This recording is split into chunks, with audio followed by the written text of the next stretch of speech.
Okay, the video thing on this isn't going to work out as well as I thought it would, but I can at least show you guys the process and what's happening. Now you can see that obviously this is a lathe, and that's one of the road wheels in the chuck. So the first thing I had to do, you can see right here, I had to turn some special jaws for these.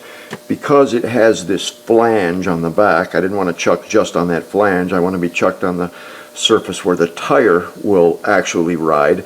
So I grooved the back of these jaws so that they hold these pieces perfectly, and that way I don't have to chuck on it very hard. I won't get any distortion from chucking or anything like that. Okay, so I get everything set up like this, and then I take this indicator, which I don't know if you'll be able to read it or not, but it's an InterRapid, and it's a pretty good one. Just that little indicator part right there costs about $200, but I put the point of the indicator right here on the outside diameter, and this is what they call a buck chuck.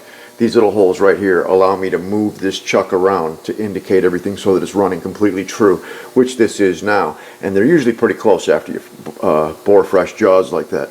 But now it's chucked and it's indicated. I indicate on the outside diameter to make sure that's running true, and then I indicate on this face as well. And I'm also going to just clean up this face so that when I turn it around, it'll sit nice and true on the back of the jaws. So I'm going to go in here to the bushing. I've already done this. I took about 15 thou out of that diameter, just enough to make it a little bigger so that there's no chance that this can bind on the axle shaft. From now on, it's going to run just on the bearings. And those are here. And now I'll do a counter bore. This is a 16 millimeter OD by 4 millimeter thick bearing, but for me that translates into about 0.630 diameter by 0.160 deep, and that'll hold the bearing in there. So I'm going to go ahead and do the counter bore, and then I'll come back and show you what it looks like. Okay, this is what it looks like after the counter bore and before we put in the bearing, which is just, like I say, like a friction fit. Just kind of just got to push it in there,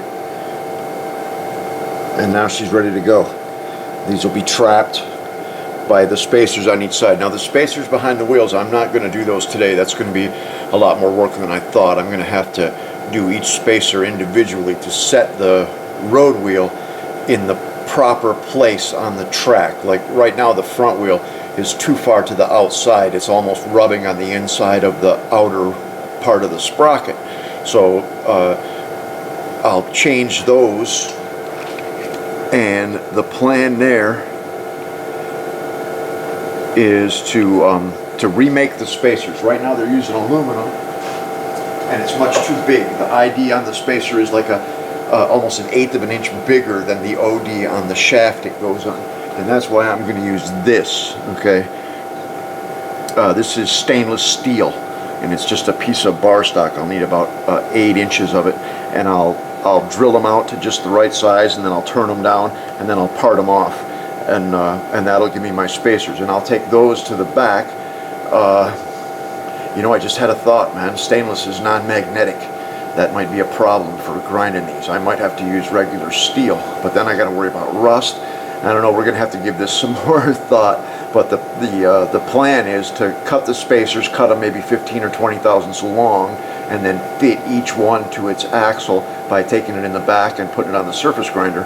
And I can still do that. I'll probably just either put it in a whirligig or put it in a vise or chuck or something to hold it down to grind. But that'll give me completely perfectly spaced wheels all the way down the line. Okay, now the counter bore has been cut, and you can see that the bearing has been put in. Now I'm going for what we call a friction fit, which is almost a slip fit but not quite a press fit. So it is tight in there and it won't move, but it won't be impossible to get out if I ever need to take it out. So now I have to turn the piece around and do the other side, and then I'll show you that, and then I'll do 7 more and I'll be ready to paint the lower hull. Okay, and there's the second side installed and ready to go. So this one now has bearings on both sides, so I'll run it over to the Hetzer and try it on the axle and see how she looks. Okay, so here's the first road wheel. Now this one still has the bushing. You can see all the slop in it. It turns okay.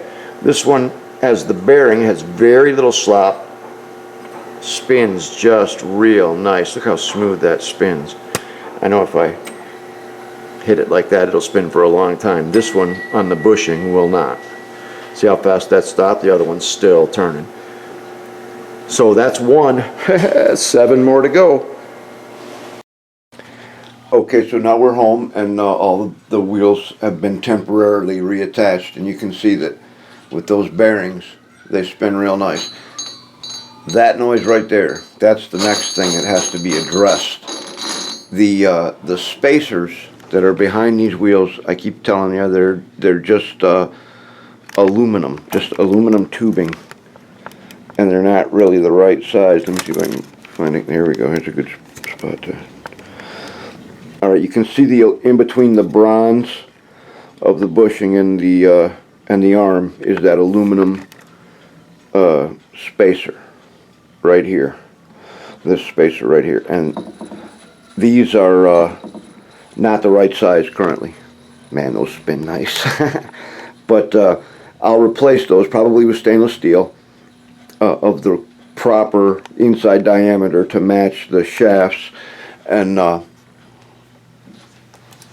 have to do each one, because if you look, now look here, now see how close that road wheel is to that sprocket. That's not good. That's, as far as I know, that should be centered, which means that I'll probably have to shorten this spacer so that the road wheel can slide back more on the shaft. And of course, any place I shorten a spacer, I have to put a thin washer on the other side to hold it back, but that's no problem. I got plenty of washers, and I can, you know, grind them to whatever thickness I need. So there's all of the road wheels installed with bearings, and like I said, they'll be coming back off to do the spacers. I'll have to take the tank back up to the shop, and I'll do one wheel at a time.